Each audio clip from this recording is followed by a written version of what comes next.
अस्सलाम वालेकुम। मैं एडवोकेट मोहम्मद दाऊद आज आपके साथ बड़ी अच्छी वीडियो शेयर करना चाह रहा हूँ।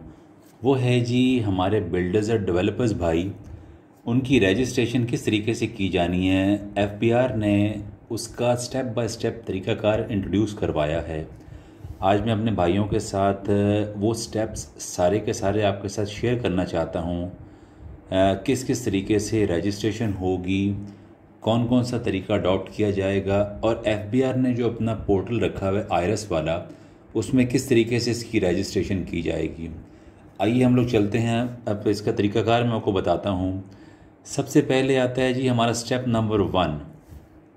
उसमें बहुत ज़रूरी है, हम लोग सबसे पहले एफबीआर के पास हमारी अपनी इनरोलमेंट होनी चाहिए। जैसे कि आपको पता है एफबीआर में अगर कोई अनरजिस्टर्ड पर्सन है, उसकी रजिस्ट्रेशन फ़र्स्ट टाइम एफबीआर के पोर्टल पे जाके रजिस्ट्रेशन प्रोसेस करना पड़ता है। वो आईरस का एक प्रॉपर स्टेप है जिससे बंदे को एनटीएन नंबर मिलेगा। एनटीएन जो ही मिल जाता है, एनटीएन की रजिस्ट्रेशन और ई इनरोलमेंट के बाद एफबीआर ने सिलसिला बना दिया है कि आपको, अंडरस्टूड सी बात है, आपको आईरस में आईडी पासवर्ड मिल जाएगा। सेम वही स्टेप उठाया जाता है। ये वही स्टेप है नंबर 1 जिसमें हमने वो तरीकाकार वाज़ह कर दिया है कि किस तरीके से उसकी रजिस्ट्रेशन होगी। स्टेप नंबर 2, होम पेज के अंदर एक बना दिया सेटअप बिल्डर्स और डेवलपर्स का, उसको मैंने मार्क डाउन कर दिया है और एफबीआर ने भी उसकी तफसीलात बड़े प्रॉपरली एक्सप्लेन कर दी हैं, जिसको हाईलाइट किया गया है बिल्डर्स और डेवलपर्स में। स्टेप नंबर 3 है। वो स्टेप नंबर 3 में हमने वो सारे स्टेप अडॉप्ट करने हैं। जैसे कि हम लोग उनके एफबीआर के पोर्टल में आ जाते हैं और हम बिल्डर्स और डेवलपर्स की आइकॉन को क्लिक करते हैं। क्लिक करने के बाद अगला हमारा एफबीआर का पोर्टल हमें डायरेक्टली बिल्डर्स और डेवलपर्स की पेज पे ले जाता है। उस पेज पे उसका तमाम पर्टिकुलर्स मेंशन हुए हुए हैं, जिसमें प्रॉपर्टीज़ का जिक्र है, बिज़नेस का जिक्र है, बिल्डर्स एंड डेवलपर्स का जिक्र है, लिंक और वेरिफिकेशन का सिलसिला है।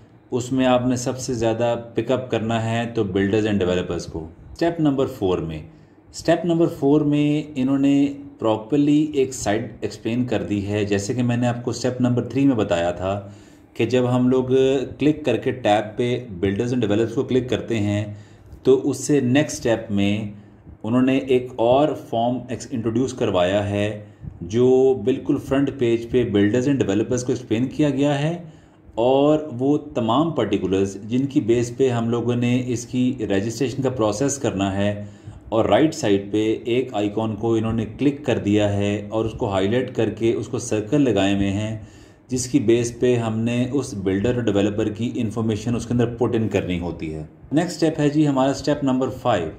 स्टेप नंबर 5 में इन्होंने उसी पोर्टल पे एक एनेक्स्चर बी इंट्रोड्यूस करवाया है जो ऑप्शनल है, जिसमें तमाम की तमाम हमने वो प्रोजेक्ट की इंफॉर्मेशन देनी है कि जो प्रोजेक्ट इस बिल्डर्स एंड डेवलपर्स को इसमें जो एमनेस्टी के सिलसिले में उन्होंने अवेल करना है, उस प्रोजेक्ट की तमाम तफसीलात, वो प्रोजेक्ट वो किस एरिया में है, डेवलपमेंट के मुतालिक बताना है, क्या आया ऑलरेडी प्रोजेक्ट इनका इन प्रोसेस है या कोई नया प्रोजेक्ट है, उसकी तमाम तफसीलात हमने इसमें मेंशन करनी होती है।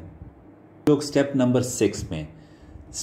6 में एक विंडो और ओपन हो जाती है जिसमें प्रॉपर्टी की तमाम तफसीलात हमने मेंशन करनी है कि ये पर्टिकुलर्स उसके आ रहे हैं, ये एरिया है, ये इलाका है, इतने यूनिट्स हैं, ये सब कुछ है, और एडिशनल इन्फॉर्मेशन देने के बाद उस विंडो में ओके कर दिया जाता है।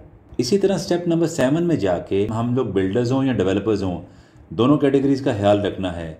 बिल्डर्स के लिए आपको पता है प्रॉपर बिल्डिंग की इन्फॉर्मेशन सारी देनी है, और डेवलपर्स के लिए आपको पता है कि आपने डेवलपर्स के लिए जो अपनी हाउसिंग स्कीम्स हैं उनकी तफसीलात सारी मेंशन करनी है। उसके बाद ऑलरेडी हम लोग नेक्स्ट स्टेप के आइकॉन को क्लिक करते हैं और अगले प्रोजेक्ट में। इसके बाद आता है हमारा स्टेप नंबर 8। स्टेप नंबर 8 है हमारा नेक्स्टर सी। इसमें एफबीआर वाले हमसे कुछ एडिशनल इन्फॉर्मेशन भी चार्ज कर रहे हैं, जिसमें हमने उस सेलर की इन्फॉर्मेशन भी देनी है जिसको हम लोग सेल करेंगे।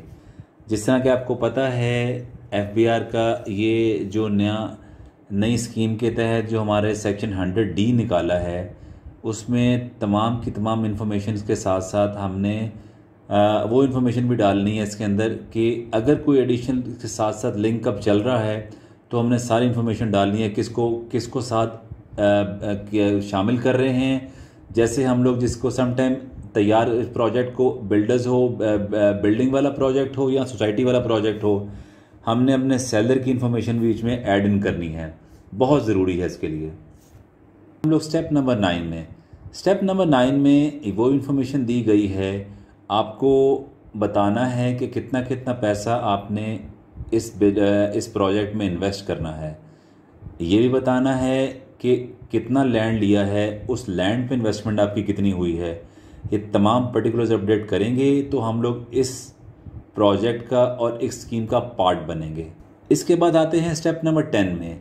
स्टेप नंबर 10 में इन्होंने बैंक की इन्फॉर्मेशन डाल दी है कि आपको लाजमी बैंक अकाउंट की अपनी इन्फॉर्मेशन, जो जैसे कि क्लिकअप करते हैं IBAN नंबर, वो डालना है।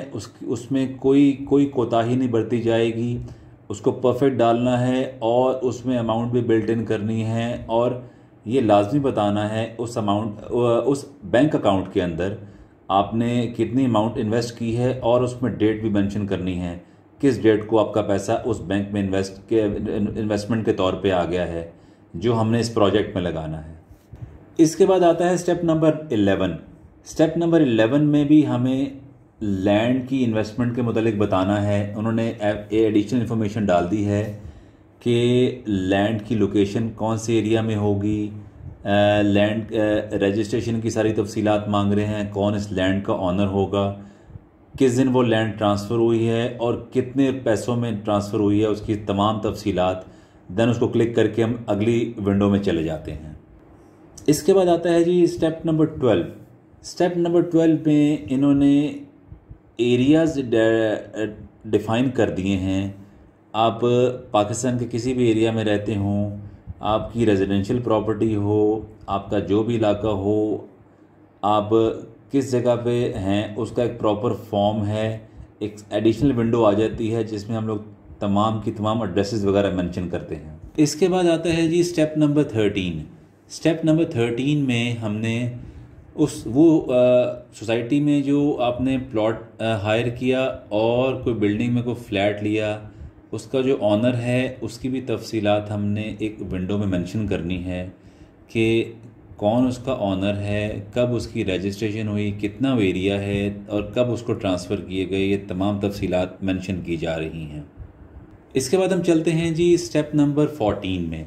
स्टेप नंबर 14 में आपको पता है हमें FBR ने इस विंडो के अंदर उन्होंने कह दिया है, आपने हमें तमाम के तमाम ऑनर्स इस बिल्डिंग के लैंड के सबके CNIC नंबर के साथ साथ हमें आपने बताना है कौन कौन सा एरिया उन्होंने लिया है और जो IRIS के डाटाबेस में FBR के पास सेव के तौर पे आ जाएगा।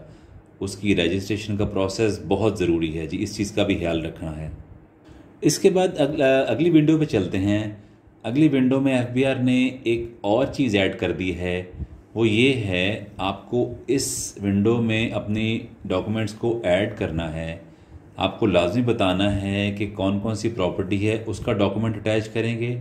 इसके साथ साथ FBR का रेट भी आपने अटैच करने हैं और वो सर्टिफिकेट रजिस्ट्रेशन का जो इस पोर्टल का आपको मिला है उसकी भी आपने अटैचमेंट लगानी है।